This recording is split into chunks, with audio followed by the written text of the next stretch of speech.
Hello everyone, welcome to my video. So ఇప్పుడు నేనైతే ఈరోజు హైడ్రేషన్ బ్యాగ్ అని చెప్పేసి ఒక బ్యాగ్ని అయితే నేను ఆన్లైన్లో ఆర్డర్ పెట్టడం జరిగింది. ఈ హైడ్రేషన్ బ్యాగ్ ఎందుకు ఆర్డర్ పెట్టారంటే, సో చాలామందికి హైడ్రేషన్ బ్యాగ్ అంటే ఏంటో తెలియదండి. సో హైడ్రేషన్ బ్యాగ్ గురించి ముందు మీకు నేను ఎక్స్ప్లెయిన్ చేస్తాను. ఫస్ట్ ఆఫ్ ఆల్ ఏంటంటే, హైడ్రేషన్ బ్యాగ్ అంటే ఏంటంటే, నేను ఈ మధ్యన అయోధ్య రైడ్ ఒకటి చేయడం జరిగింది. సో ఈ అయోధ్య రైడ్ చేసినప్పుడు నాకు ఈ రైడ్లో మోస్ట్ ప్రాబబ్లీ ఎక్కువ మేము హెల్మెట్ వేసుకుని హెల్మెట్లో కామెంటరీ చెప్పుకుంటూ మూవ్ అవుతూ ఉండాలి. సో మూవ్ అవుతున్నప్పుడు ఏంటంటే ఆటోమేటిక్గా దాహం అనేది వేస్తుంటుంది. సో దాహం వేసినప్పుడల్లా ఒక 50 కిలోమీటర్స్కి ఒకసారి బండి ఆపుతూ మళ్ళీ అక్కడ వాటర్ బాటిల్ తీసుకుని తాగడం, మళ్ళీ వెళ్ళడం. సో ఇదే అయిపోతూ ఉండేది అనమాట. సో దాని గురించి అని చెప్పేసి ఈ బైకింగ్ కమ్యూనిటీలో హైడ్రేషన్ బ్యాగ్స్ అని చెప్పేసి ఇన్వెంట్ చేశారు. సో వీటిని అయితే నేను పర్చేస్ చేయడం జరిగింది.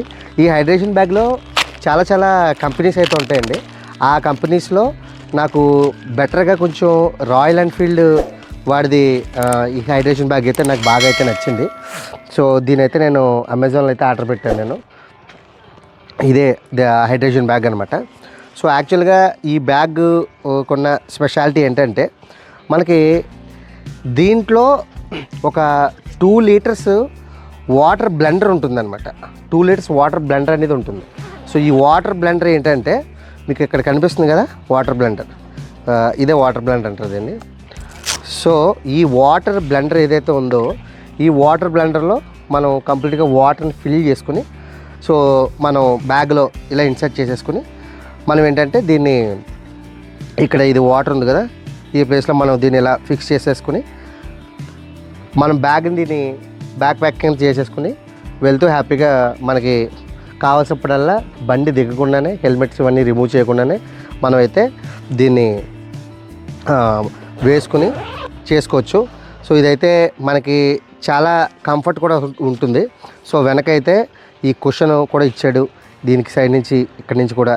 సో దీనికి ఏంటంటే ఇది ఈ లోపల నుంచి వస్తుంది అనమాట, ఇది పైపు. ఈ పైపుకి బేసికల్గా కొన్ని కంపెనీ వాళ్ళు ఏం చేశారంటే, ఈ బ్లాక్ కలర్ది అయితే ఇవ్వలేదు.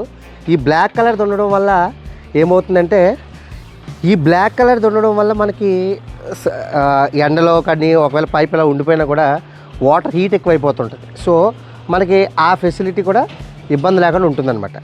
సో దీన్ని మనం ఇలా వేర్ చేసుకోవచ్చు. సో ఇదిగో ఇలా అయితే వేసేసుకోవచ్చు అనమాట. ఇది అటు ఇటు మూవ్ అవ్వకుండా మనకి ఇక్కడ ఇలా అడ్జస్టబుల్ ఒక స్ట్రాప్ కూడా ఇచ్చాడు. సో దీన్ని మనం ఇలా అడ్జస్ట్ చేసుకుని దీన్ని హ్యాపీగా మనం చేసుకోవచ్చు అనమాట. ఇదైతే నాకు బాగా కంఫర్టబుల్గా అనిపిస్తుంది. సో మీరైతే ఇలా చూడవచ్చు. సో ఇక్కడ నుంచి అయితే మనం ఈ బ్యాగ్ ఇదైతే ఉంది కదా, సో దీన్ని మనం ఈ ప్లేస్లో అనమాట, ఈ ప్లేస్లో ఇక్కడ ఇలా కనిపిస్తుంది కదా, దీన్ని మనం ఇలా పెట్టుకోవచ్చు. ఇలా పెట్టుకొని మనకి దాహం వేసినప్పుడల్లా ఈ ప్లేస్ నుంచి ఇలా తాగొచ్చు అనమాట. సో ఇది పైకి నీకు మనం ఇలా అన్నామంటే ఇక్కడ పైప్ ఇది అన్లాక్ అవుతుంది. అన్లాక్ అయిన తర్వాత ఇక్కడ మనం ఇలా ప్రెస్ చేసుకుని మనం అయితే వాటర్ తాగొచ్చు. మనకు అవసరమైనప్పుడు మళ్ళీ మనం ఇలాగా దీని అయితే మూసేసుకోవచ్చు. సో దీనివల్ల ఏమవుతుందంటే, మ్యాక్సిమం బైకింగ్ డ్రైవింగ్ చేస్తున్నప్పుడు ఎక్కువ హాల్ట్లు తీసుకోకుండా బైక్ మనం డెస్టినేషన్కి త్వరగా రీచ్ అవ్వడానికి అయితే ఈ హైడ్రేషన్ బ్యాగ్ ఎక్కువ ఉపయోగపడుతుంది. ఎవ్రీ రైడర్కి ఖచ్చితంగా హైడ్రేషన్ బ్యాగ్ అయితే ఖచ్చితంగా ఉంటుంది. సో నేనైతే కొత్తగా వచ్చాను కాబట్టి, సో ఇవన్నీ నేను వన్ బై వన్ అయితే పర్చేస్ చేయడం జరుగుతుంది. సో ఇదనమాట హైడ్రేషన్ బ్యాగ్కి సంబంధించింది. సో ఇది నాకు ఈ రాయల్ ఎన్ఫీల్డ్కి సంబంధించింది ఏంటంటే, కొంచెం బిల్డ్ క్వాలిటీ కానీ అండ్ చూడండి, ఇది మ్యాక్సిమం చాలా కంపెనీస్కి అయితే కొంచెం బాగా చిన్నగా ఉన్న బ్యాగ్లో ఇది కొంచెం బాగా పెద్దగా ఇచ్చాడు. సో దీంట్లో ఉన్న అడ్వాంటేజ్ ఏంటంటే, మళ్ళీ మనం ఏమైనా మనకు సంబంధించిన ఇంపార్టెంట్ థింగ్స్ కానీ అవన్నీ కూడా ఇందులో కూడా హ్యాపీగా వేసుకుని మనం ఈ బ్యాగ్ని యాజ్ ఒక నార్మల్ బ్యాక్ ప్యాక్ల కింద కూడా మనం యూస్ చేసుకోవచ్చు. సో అదనమాట హైడ్రేషన్ బ్యాగ్ సంగతి. సో మళ్ళీ మనం నెక్స్ట్ వీడియోలోకి వెళ్దాం. ఇప్పటివరకు ఎవరైతే మన ఛానల్ సబ్స్క్రైబ్ చేసుకోలేదో దయచేసి సబ్స్క్రైబ్ అయితే చేసుకోండి. మీ వాల్యుబుల్ కామెంట్స్లో నాకు కామెంట్స్ రూపంలో అయితే తెలియజేయండి. Thank you. జై హింద్.